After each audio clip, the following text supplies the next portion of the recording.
So I come to help and I come to support. So that's my role here. Thank you, Charles. So I'm here to introduce Tanya Ermine. If she could come approach this podium, and she's from Touchwood Fowl Hills Tribal Council.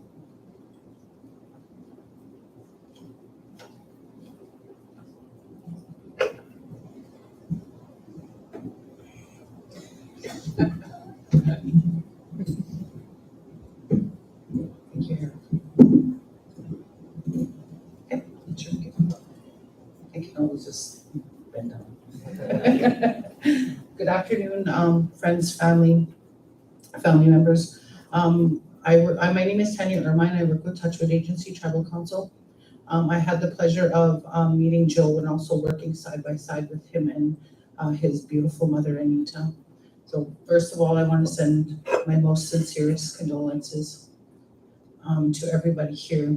I didn't realize how rich Joe was with love and family and friends. I said I wasn't gonna cry. I'm really trying not to. Joe has had a really large impact in our communities. He came with his mother to help do some hands-on healing. So that is one of the greatest gifts that he's left behind in our communities. He will be dearly missed. And the best thing about Joe was his shoe collection. When I first met him, I was just like, out of this old life. He will be dearly missed. We will always know for his shoes. And I want to thank you from the bottom of my heart for letting me be a part of Joe's celebration of his life. He had a really good impact on me because he was just himself, and he encouraged everyone that came upon him to just be yourself. You know, he just like, we all know how Joe talked. You know, you just be yourself and just right there stop for the the live BS kind of thing, right? So I'm very honored, Just don't stand in front of it. and I wish I had the words and the comfort to give It's you all. streaming on the internet.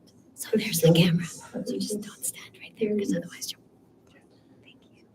So on behalf of Touchwood Agency Tribal Council, I just want to tell everybody thank you for helping Anita to make this transition a little easier, if that could happen. I know the void and the sadness of losing her child, and how we search to lessen that void, and how it's going to be hard, and how Anita's always been in my prayers every morning to lighten her heart, to ease her burden, to fill her void.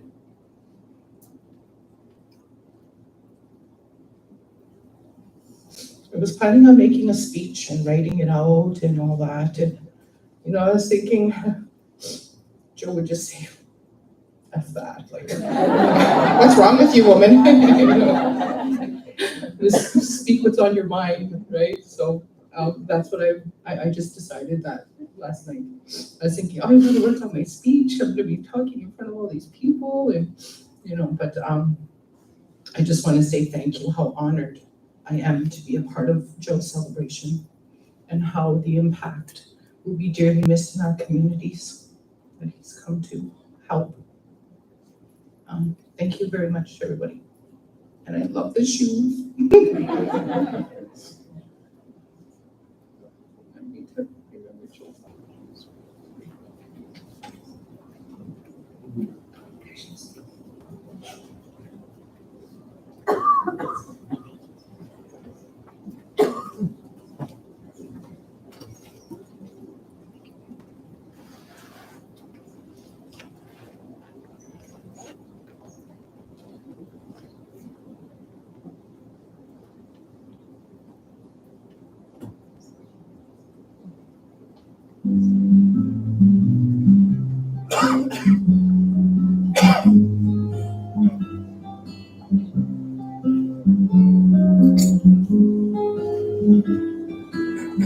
Stars shining bright above you, night night breezes seem to whisper, I love you.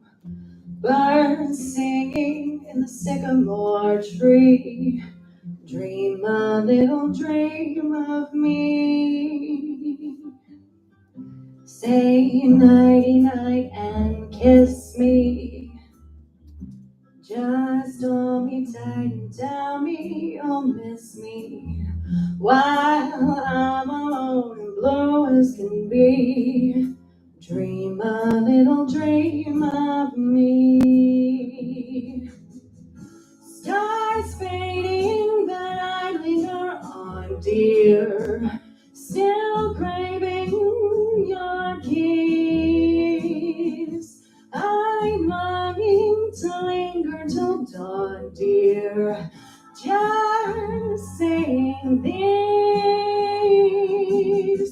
Sweet dreams till sunbeams find you. Sweet dreams that leave all worries behind you. But in your dreams, whatever they be, dream a little dream of me.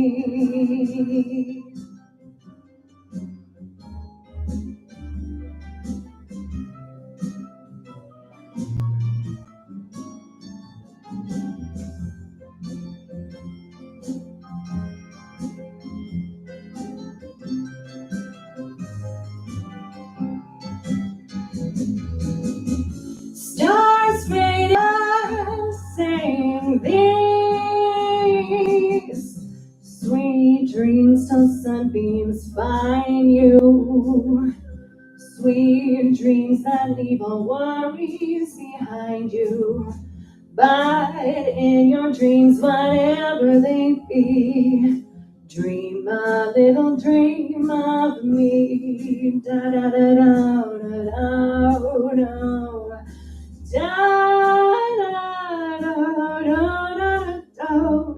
da da da da da da da da da da.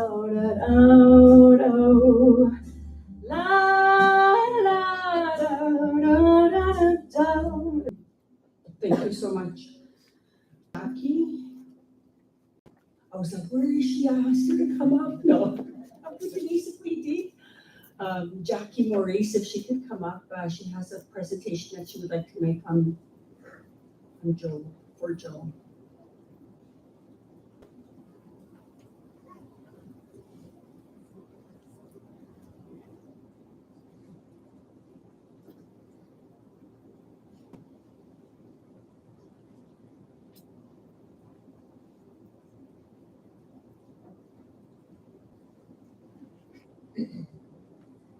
I was called to do this. I'm Jacqueline Marie Maurice, and I remember one of our friends saying earlier this week, if you had some humor, some good medicine to share about Joe.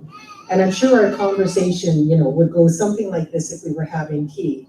Joe, I'd probably say, Joe, remind me where you're from, who are your connections, who's your family? And Joe would probably say, I'm from LA. And I'd probably say, Los Angeles? Kind of go like that, right? So good medicine. And with our beautiful Tammy and Anita, and it goes without saying, Joe and I have traveled the Red Road for quite a few 24 hours. And I'm not ashamed to say that, for myself, that is going on 38 years, for as long as Joe's journey has come forward. And I honor Joe. So it made sense for me I did a little ceremony this morning with a sash. For those who are not familiar with the sash, for Joe, I guess in this moment, it represents the lifeline and the lifeblood.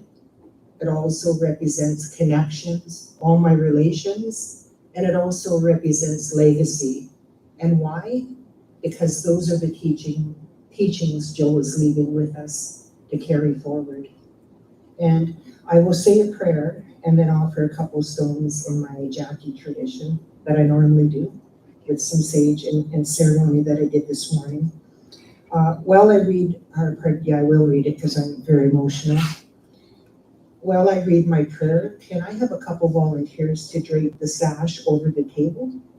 Miigwech. And I will keep this short, but this is for Anita, for Joe, for Kevin, and for Joe's family and community. I give you this one thought to keep. I'm with you still, I do not sleep. I'm the thousand winds that blow.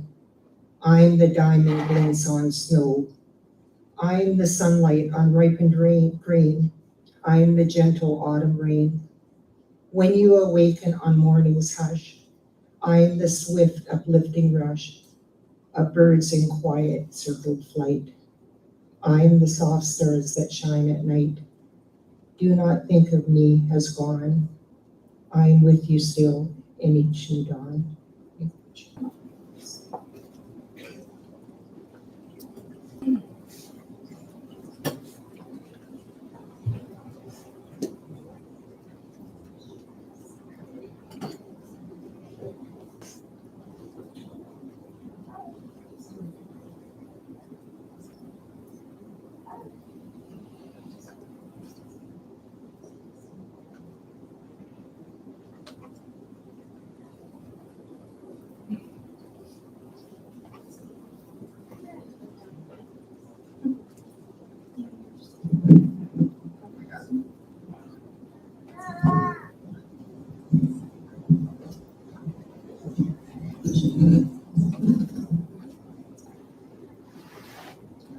Oh my gosh. I thought I wasn't gonna be nervous.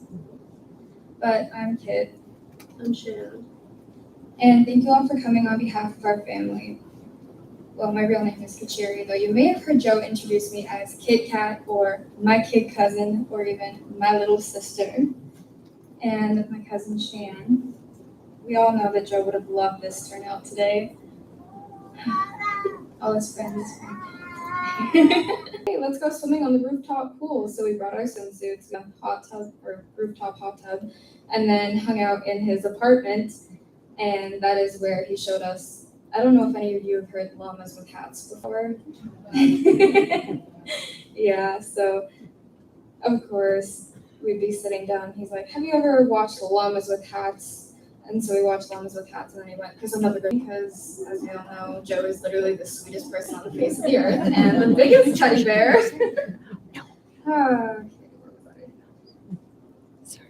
Joe always looked out for anyone and everyone he cared about. Whether you are actually a part of our family or not, you are always treated like family, no matter what. Family was always incredibly important to Joe. Not too long ago, he was calling all of us to plan a cousin's trip to Toronto. Sadly, Joe, you brought us all together in a rather unexpected way, but I know he would be really happy to see that we finally got to meet some of our gigantic family. His sense of fashion never faltered either, whether it was just for a coffee run or a birthday in the middle of July when it was 38 degrees out. He always wore that suit.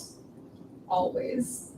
Even to the hospital, the dress shoes, and the absolutely on-brand outfit.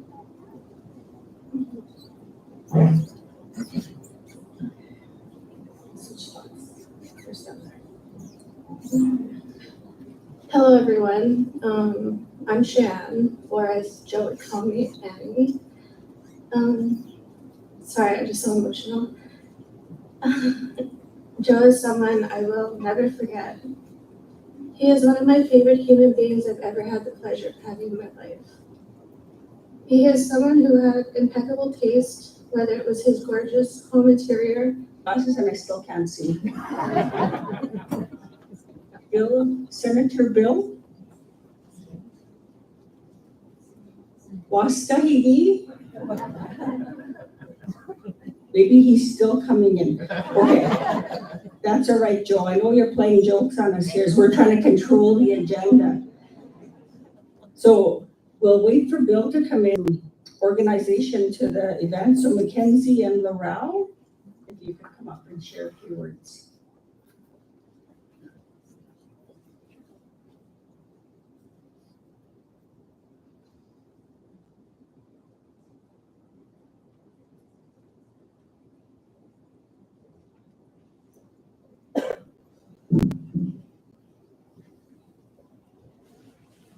Hi everyone, My name is Mackenzie and this is Ralph, and we are proud to say that we are very close friends with Joe.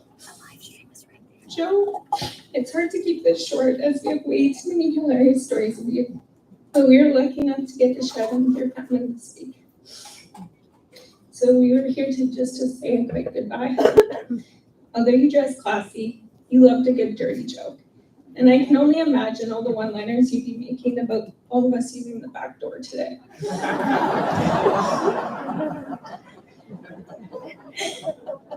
One time, I was helping Joe apply for jobs, and I said, Joe, you're a manager too. Don't you check people's Facebook when they apply?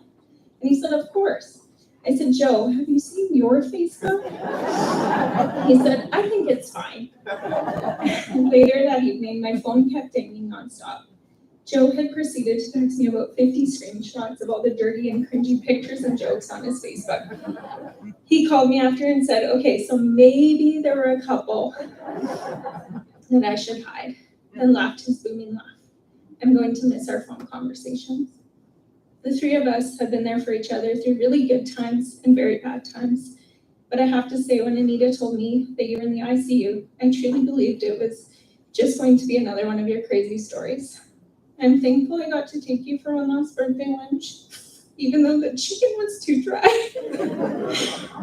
But I am so devastated that we won't get to live out your fabulous 40th birthday you had planned for next year. Lorella and I are still going to throw one in your honor, and I hope some of you can attend. Joe, when you first came to my fitness studio with Levi to peak, I thought, wow, what a dashing young man. But is he seriously going to work out in a suit? Thankfully, you changed. You always wore a suit to and from peak, and everyone knew you were there because of your sparkly shoes in the entrance. We instantly connected over crazy ideas, entrepreneurial mindsets, bonding over being managers, our brutal honesty that sometimes got us into trouble, and our extremely high energy. Neither of us were traditionally athletic, so we really connected over how to engage average people like us in movement. Recently, you told me that we should buy a coffee shop.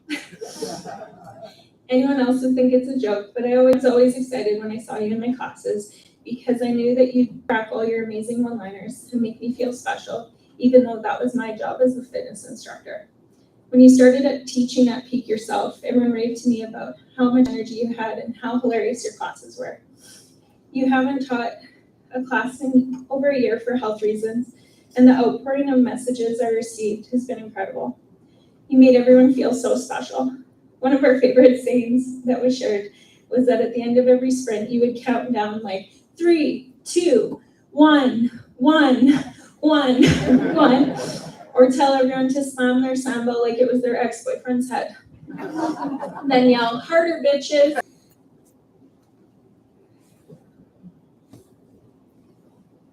Someone said to me earlier this week that it seemed like, from my explanation of him, that Joe was like a shooting star.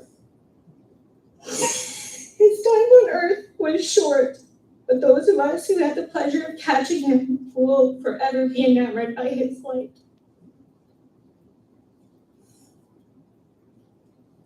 Sadly, there were times in the past 2 years when you told me you didn't think anyone would care if you died. Today is proof of how many lives you touched, how many people you made laugh on a daily basis, and how truly loved you were. I'm glad you said you were feeling like the old Joe again before you died. You're one of a kind, a true Joel of all trades. And don't worry, your hair looked absolutely fabulous at the hospital and the funeral home. We love you and miss you so much already. Joe, tu étais un homme formidable et absolument incroyable. On t'aime beaucoup et tu nous manques déjà. Au revoir, Monsieur Jackson.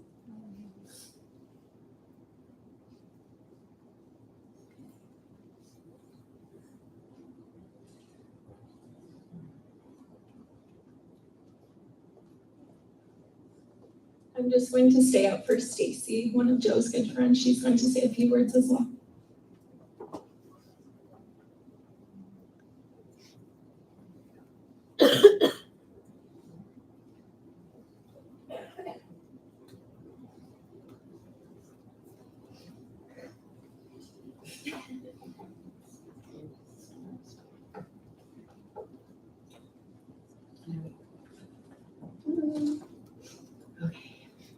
Hi, I'm Stacy.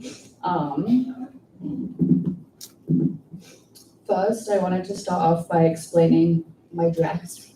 A couple of months ago, me and Joe went thrifting, and Joe pulled this off the rack and said, "You need this dress." And I said, "I have 3 children. I have no idea where I'm gonna wear this dress."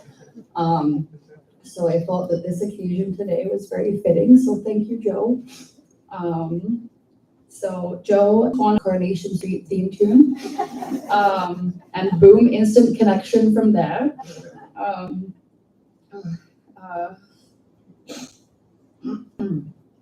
And then our amazing friendship was born. Joe and I bonded over tea and biscuits, enjoyed going to meetings together. From there, I actually became his sponsor in the program. Sorry. And best friend, we worked his steps together and enjoyed going for tea and pasties at Churchill's Cafe. Joe's order was Duchess Grey, which I actually converted into. It's more of a lavender version of Earl Grey. Cheese and onion pasty, and off menu, Joe would always have a side of bangers and mash.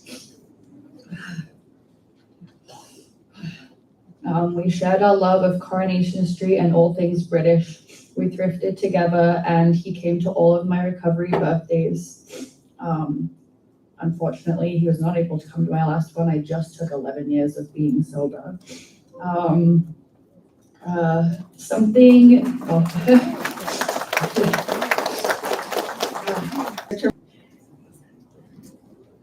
We'll just ask Senator Bill Strongarm to come up and say a few words for the family.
Good afternoon, everybody. Before I start, I'm gonna say a prayer for Joe. You could help me by saying the prayer, reciting in whatever language you wanna. But I want to say it in my language, which is Greek. So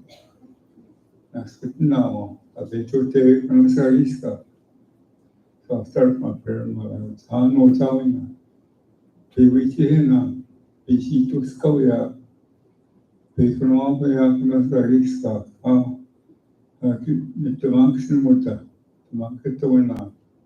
Examen coitita notavina na ekota obstaculo itama stiquantes me que estewena mi wichetu sawito wana chetu kakia kawasquito mekani notavina na ekota ota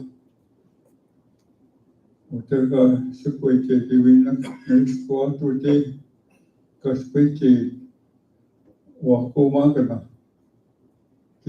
Mana CPU Pimo ya take that's our belief in the except last week now. My condolences to you and thanks for letting me speak here this afternoon. Yeah.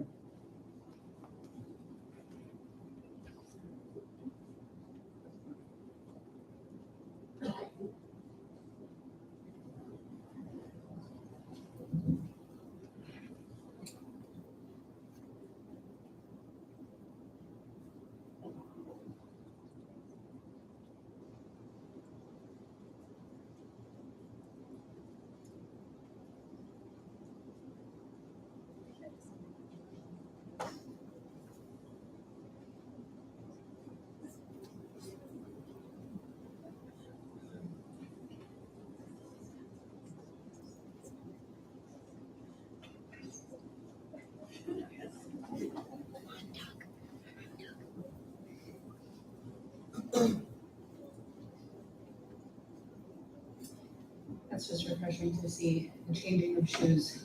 Kind of like a stage performance, right? Everybody's putting on their best. I would like to now, Thanks, Chelsea and Amanda. Miss Trianiki, what? Kelsey? Kelsey. Okay, there she is. I just love using Cree. Danwa, Danwi, Danditi, Dandoto. I'm just kidding. I'm just making up those last ones. I'm a Cree teacher, but watch out. Okay, this is Kelsey. Thank you. Hi, everybody. My name is Kelsey. I am Joe's cousin, but more of a sister. I am family. I love him and I miss him. So I just wrote down some words to share. And it begins with, I guess, a quote from a violinist my friend helped me. So it goes, it's just very simple. Sometimes it is the artist's task to find just how much music you can still make with what you have left.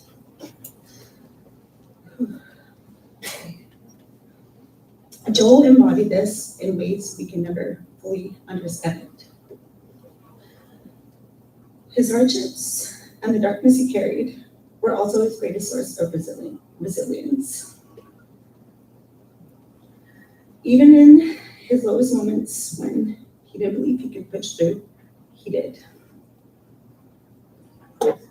And each time he rose from the struggles, he emerged higher and stronger than before. I'm so proud to have witnessed his perseverance, and I'm deeply grateful that I got to see him grow into the incredible leader that he has become.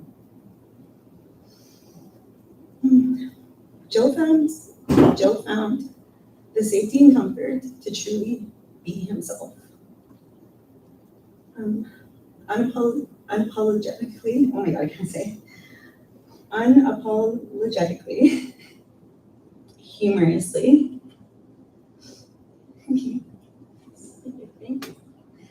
so shaky. I'm not good at speeches. And with his own unique sense of style. In the end, he found the freedom that comes from embracing and loving himself fully. Without reservation, he was free, and in that freedom, he showed us all the beauty of being unauthentically human. Authentically human, oh my God.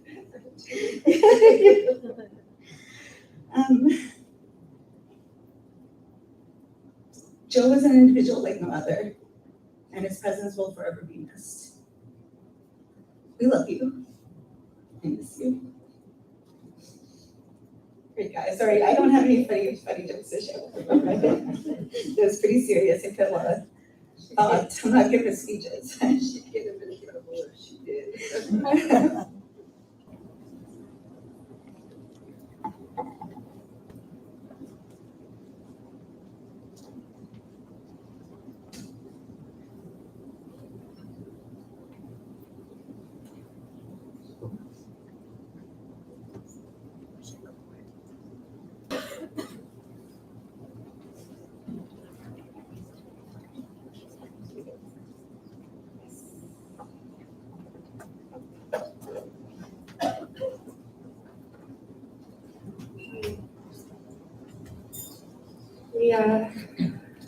We were there when we were all kids, playing music together in his class. But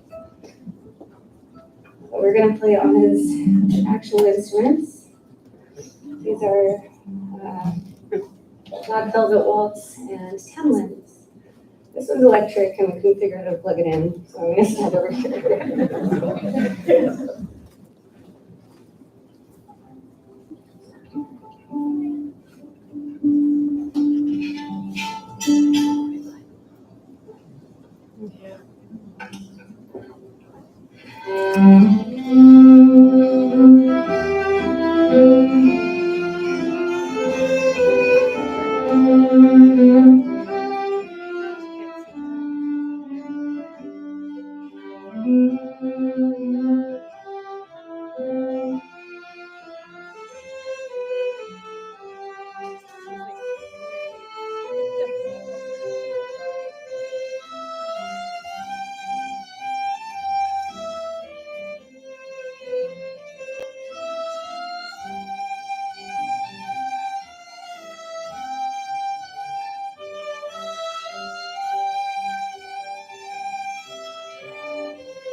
Check,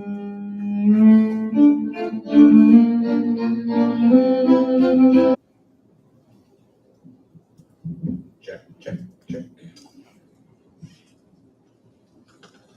I wrote this down because my memory is not so great when it comes to important things. So here we go. My name is Kevin. Joe was my little brother. What do you have to say about a guy that clearly had so many facets to his life? Well, he interrupted my only childhood status when I was 8. And from there became a huge pain in my ass. I could tell he idolized his big brother by the way he stole stuff from me. He was forever nicking parts to little puzzles and stuff. Ryan knows this. Causing us to become very frustrated and angry with him. I feel like I spent a lifetime sort of muttering under my breath, fucking Joe. He was a cute kid who distracted the girls that I brought over to the house, and he was a fun enough kid that my buddies would adopt him as their brother too. And in the crowd today, many of those guys are here. Thank you for joining us. He was insanely talented in almost everything he did, much to my frustration. I would struggle through my piano lessons, and he would sit down right afterwards and he would repeat the lesson, never having seen the book. I wanted to bang out Jurassic Park in a thunderous way, and I would continue to test the efficacy of my tone, and it worked every time. When Joe was 15, he tried to take the family caravan for a ride. And he was sneakily backing it out of the garage so he didn't close the door, because I might hear the door close. A couple of seconds later, the entire house shook because he had backed the van door into the frame of the garage. So I came out of the house to see what was going on, obviously, and he had a crowbar and a screwdriver, and he's trying to unbend the metal. And I said, "What happened there?" And he said, "I was trying to reach Mom's depth perception ball, and I slipped and fell on it." And I said, "Wow, do you need to go to the hospital?" And he said, "Why?" And I said, "Well, that's metal, and if you bent that..." Anyways, it was fun. Eventually, we got the real story out of him, and for the next 2 weeks of our parents' holiday, we pestered the shit out of him by telling him to enjoy his last meal. We learned, sorry, I thought I was going to cry, but here I am laughing. This is great. Okay. We learned more about Joe and his death than he ever told any one person in life. He was an individual that went against the grain from the beginning. He was quirky, he was dapper, he was enigmatic. Joe did quiet things like donate to charities, join secret societies, or buy a square meter of land in Scotland just to attain a title. That's why he's Lord Joseph Jackson. Many of you may know him as Uncle or Gunkle Joe. I think the first time I ever heard that phrase, it was from Joe, just proving that he was an early adopter and a visionary. He was a hard but compassionate shoulder to lean on. I'm sure many of you know that. He's leaving a big vacuum to fill in his absence. Many hearts are broken by his leaving.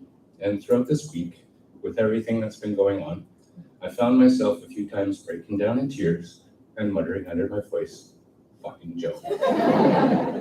Thank you.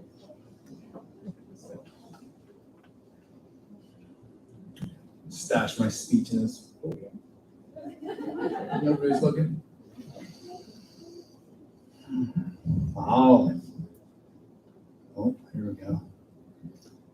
A room full of beautiful people here. Joe has some good-looking friends. So my name is Colin, and I'm Joe's little brother. I'm the one who interrupted Joe's baby of the family status and gave him the middle child syndrome, which is the root of all of his problems. Even though as a child I was obviously cuter, sweeter, generally more doted upon, than Joe, he still found it within him to take pride in being my big brother. I think this is the one thing I admire about Joe, is he gives anyone a chance. If you're generally a decent human being, if you're kind, and all that, there's a good chance that Joe would have taken an interest in you and liked you too. And that way, Joe was kind and generous with his love. Whether that was buying his little brother a $300 guitar or letting me off the hook when I rolled his first car. Or as we're now finding out, hiring limousines to take him and his friends to concerts. Like a bunch of queens. That's all right. This next one's going to be a cringy, embarrassing story on my part. So when Joe's in the ICU, my mom asked my cousin Kichiri to she asked her to ask me to come home with my Bible in my hand. For those of you guys who don't know, there's a few who do know in this room. For those of you who don't know, I did do a brief stint in evangelical Christianity. Very brief. So the last time I prayed for Joe with my Bible, this is what happened. He ate some pineapple, and he was getting an allergic reaction to it. He was starting to, not anaphylaxis, but he was starting to get a little itchy mouth, or a little bit of hives or anything like that, or something like that, sorry. So what happened was my mom, I was probably 17, maybe 16, 17, Bible thumping Christian. Okay. Mom was, go get your Bible. We need to pray. You need to pray for your brother right now. So I get my Bible and I put my Bible on the ground. And I stand on the Bible because I'm standing on the Word of God.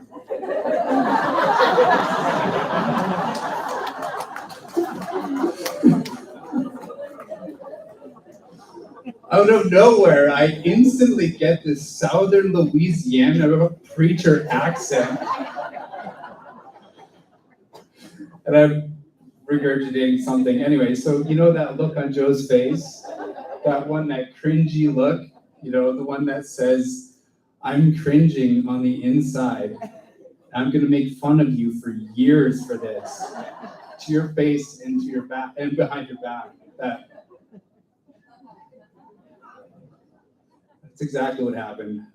For years, I heard about that. So I'm pretty sure, because Joe passed away shortly after my mom making this request, I'm pretty sure that Joe wanted to save me more embarrassment. Because it wasn't long after that he passed on. I think sometimes we have really purposeful roles inside of our families of origin.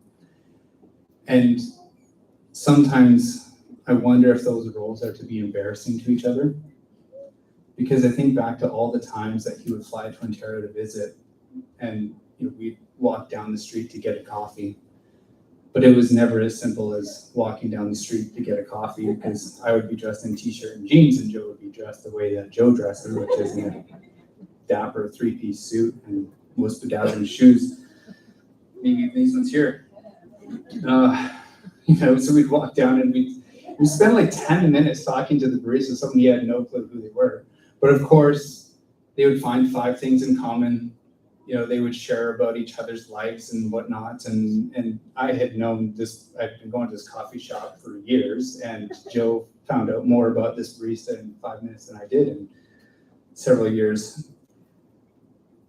And like the way a teenager is embarrassed by their parents, this is the way I would just roll my eyes like, oh my God, do we really have to?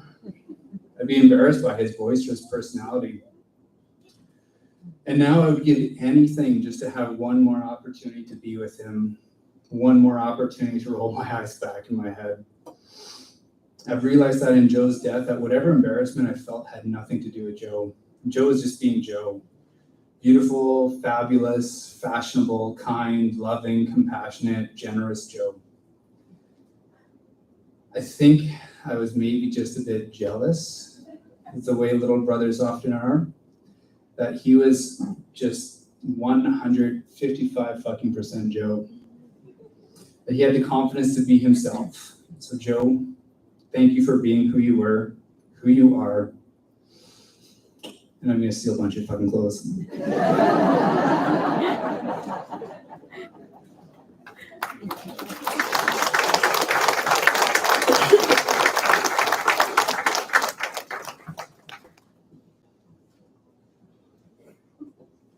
Anita, could you come up and say a few words?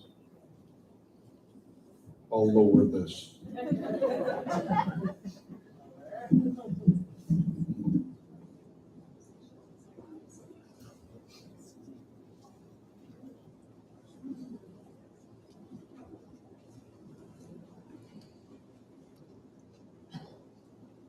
Yeah, welcome everybody. Sorry for a lot of people. Welcome everybody. Welcome, and the funny stories continue. And she who keeps the boys on time. It's 2:45. We have plenty of time yet. Kitchen covered. So take some tea bags home with you if you want to have a cup of tea with Joe. And I think you're all ready to go now. Yep, perfect. Here's Joe's backbone, Joe's best friends, Joe's jammin' Jills, Joe's creative partners.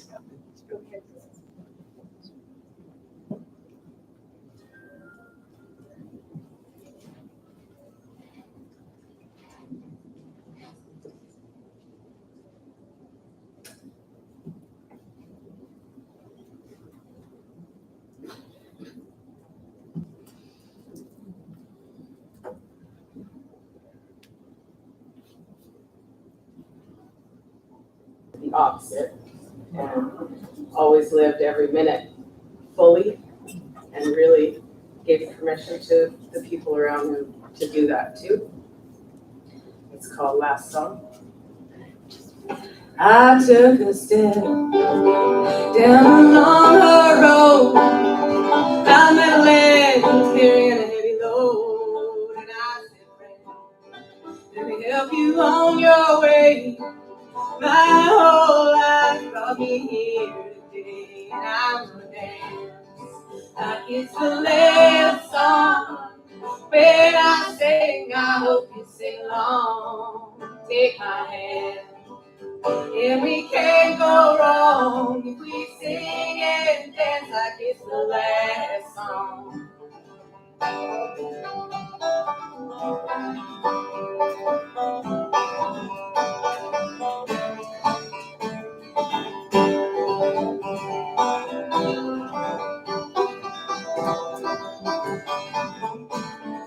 Some things in life just go up in smoke. Sometimes it's hard to know when life's playing jokes. Don't worry now, it's gonna be alright. There's a big old moon shining in the sky tonight, and I'm gonna dance like it's the last song. When I sing, I hope you sing along. Take my hand, and we can't go wrong if we sing and dance like it's the last song. I'm gonna dance like it's the last song. When I sing, I hope you sing along. Take my hand, and we can't go wrong if we sing and dance like it's the last song. And I'm gonna dance like it's the last song. When I sing, I hope you sing along. Take my hand, and we can't go wrong if we sing and dance like it's the last song. If we sing and dance like it's the last song.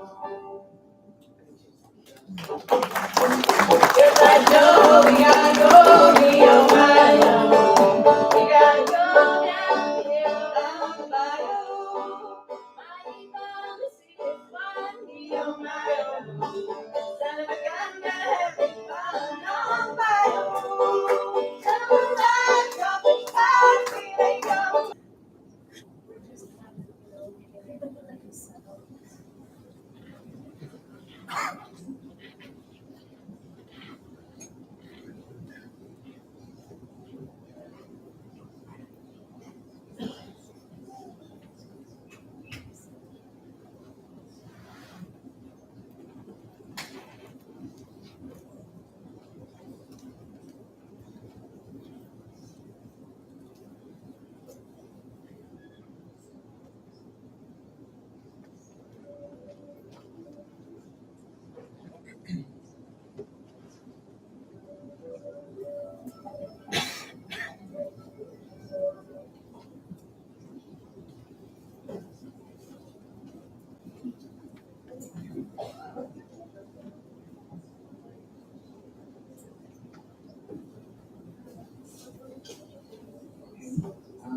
This last piece we would like to play for you is called Shoken Farewell. And when there was a fiddle camp in Lac La Ronge when I was a child in school, Joe Jackson was my fiddle instructor and was the first Indigenous man I ever heard play the fiddle. And it wasn't the Red River Jig, or it wasn't the 7-step, it was worldly. He just plopped me out of La Ronge and took me on a musical journey to see the world with his violin, and that inspired my musical journey ever since. It made a tremendous impact, and he was a light from day one. So we'd like to honor him with this piece as a group. And honestly, that day that he came to teach is actually when I met Michelle and Kim. And I've known them for a really long time, and they're tremendous and amazing. And I'm so glad you guys were able to come and share music with us.